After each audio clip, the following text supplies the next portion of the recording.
for any question or any polynomial,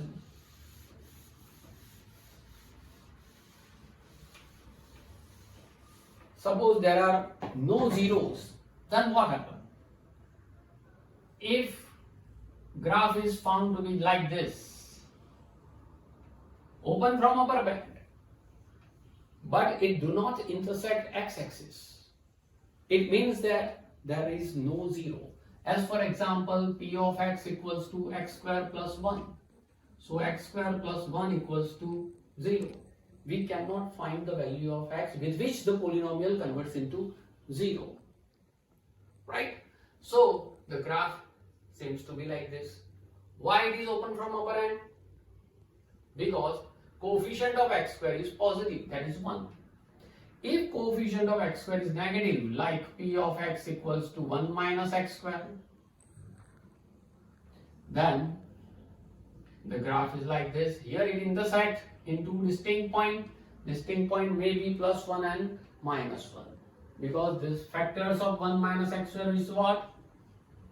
This is 1 the whole square, this is x the whole square equals to 0. So you can write a square minus b square, a minus b, a plus b. 1 time minus, 1 time plus equals to 0. So 1 minus x equals to 0 or 1 plus x equals to 0. Therefore, x equals to 1 or x equals to minus 1. So graph intersect in plus 1 and minus 1. So you have not to draw the graph. You have to see the graph and judge that how many zeros it has. If it do not intersect x-axis, no zero. If it intersect x-axis in two distinct points, then two zeros are there. If it is open from the upper end, then it is called parabola and coefficient of x square is positive. If it is open from lower end, then also it is called parabola, but coefficient of x square is negative. This is about quadratic polynomial. Now we are going to cubic polynomial. See what happens in cubic polynomial. The word cubic. Cubic, you know, highest power 3. Cubic polynomial. Standard form is ax cube plus bx square plus cx plus d. Again the condition apply. A is not equal to 0. Now, cubic polynomial, the graph of the cubic polynomial is cow shape. Remember this thing. And you know that if the graph intersects x-axis, then this point is called zeros of that polynomial.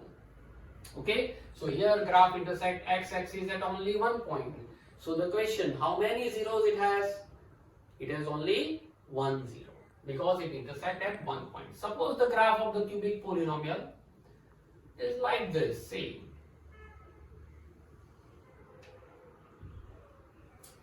Now find out equation has how many zeros? See, it intersects here, the arrow is there, so it may move towards downward side. So it intersects this x-axis at one point, second point and third point. So total how many zeros? 3 zeros it has. And so on. You can find out like this. So on the basis of this, once again I say that you have not to draw the graph in exam.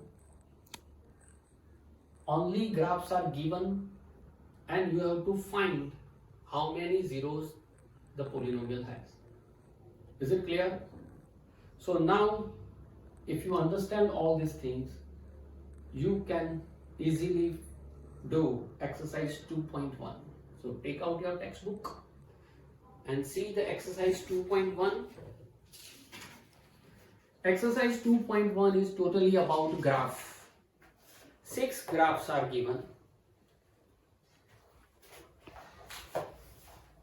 And as I told you, you have to find number of zeros for this 6 graph. Exercise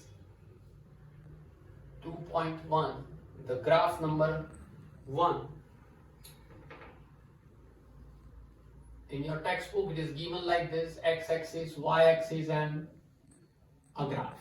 It's a line. Now you can judge. If a line is given, that means it's a graph of linear polynomial. Find out this line intersect x-axis at which point? So this line does not intersect x-axis. Line is parallel to x-axis, so it has no zero. Second, the graph is given like this.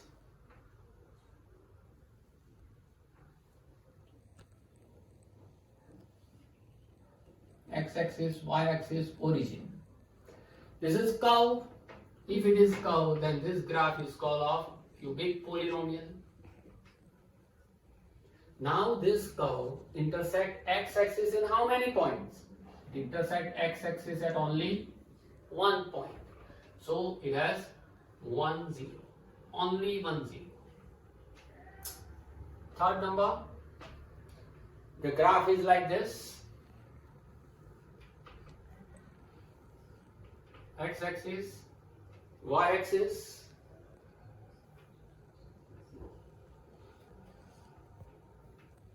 okay. Once again, curve is given. Curve is given means cubic polynomial. Intersect x-axis in how many points? Number 1, 2, and 3. It intersects x-axis in 3 distinct points. So we can say that it has 3 zeros. Now, number 4, number 5, and number 6. Do it yourself as a homework. Very easy. You have to find only number of zeros. So, this is the first day and first lecture. That's it for the lecture.